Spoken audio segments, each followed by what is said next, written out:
folks, and welcome back to the Grumpy Gamer channel. That's it, you guessed it. This is that channel where you get to see this old git talk about modern games.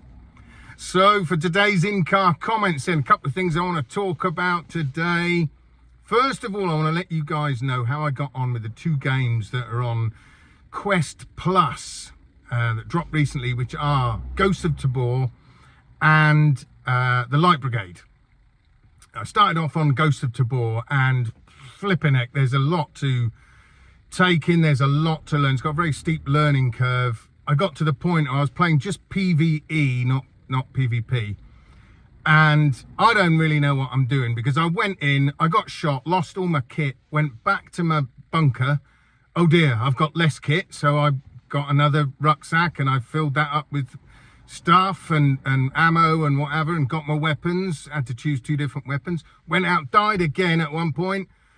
Then I'm back. I ended up with a pistol that I had no ammo in it in the end. So then I got back into the game, into the level. I had no chance. I'm running around with no ammo. I was just trying to get back to where I died. Now it keeps spawning you in different areas. Every time you die, somewhere else. Doesn't even spawn you near where you died. So I presume you can go and get your old kit if you find it. But anyway, when you actually get in the game, my God.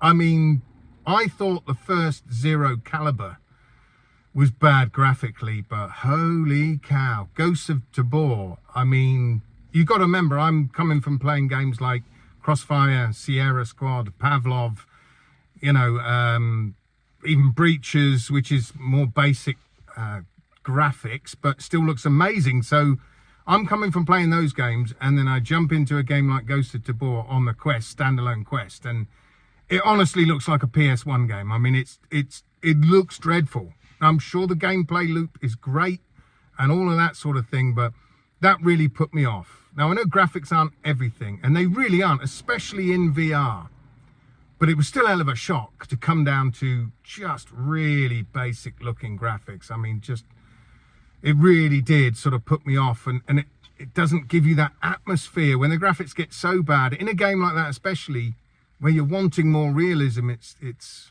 for me, yeah, just zero atmosphere. Like I say, it's compounded because I'm used to playing games, like I said, Crossfire, Sierra Squad, Pavlov, Breaches, you know, all on the PSVR 2. So it's a hell of a drop down. Anyway, so I left that one alone. I'm not sure whether I'm going to go back to it. I might try dabbling in it a couple more. I haven't tried the PvE, so PvP. So I might jump into a bit of that and see how I get on. But ultimately, I'm probably going to leave it alone on the Quest and see when it finally comes to the PSVR 2 how it's looking on there. Now, I know better graphics can be made. Look at the difference between Zero Caliber and Zero Caliber 2. Zero Caliber 2 is a lot nicer graphically. Yeah, definitely 100% a nicer game. But like I say, I understand, because this is a different kind of game to that. This is a you know, a survival looter shooter type game.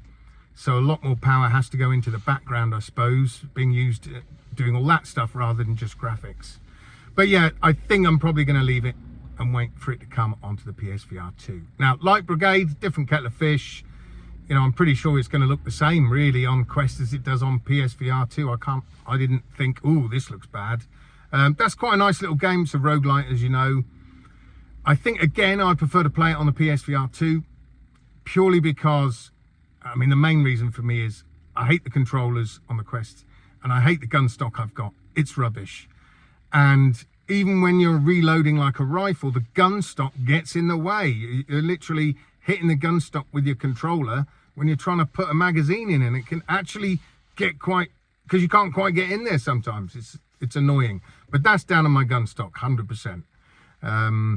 You know, for the PSVR 2, I've got the Cobra Vader 1 gun stock, which I think is a brilliant gun stock. Absolutely brilliant. Love that gun stock. And of course, then you're using the haptics in the controllers and the adaptive triggers, and just so much nicer. So I probably would enjoy it a lot more on PSVR 2. But it's free on Quest Plus, and yeah, I'm quite enjoying it. It's quite a nice little game. Yeah, I wouldn't say it's mind-blowing. Again, like I say, it's only a roguelike, but it's a bit of fun. I'm definitely putting a bit of time into that. So yeah, I mean, have a look at the if you haven't yet and you got Quest Plus, like I said last week, dive in, chaps, give these a go, see what you think. You might enjoy them or you might hate them. We shall see. Anyway, final thing I want to talk about, which I've been waiting and waiting and waiting for, and this is not VR related. This is the release date I've been waiting for Death Stranding 2. And it has now been released that it's coming out the 26th of June this year. And I did say when they had the last state of play or whatever, and Death Stranding 2 didn't show up, and if you remember a little while ago, I said Kojima is doing a big press conference thing or whatever at some event about Death Stranding 2. There's going to be a new trailer. And I said then, I reckon the release date is going to be announced at that event. And it was. So 26th of June. Now, if you've never played Death Stranding, I know it's a very divisive game. Some people absolutely love it.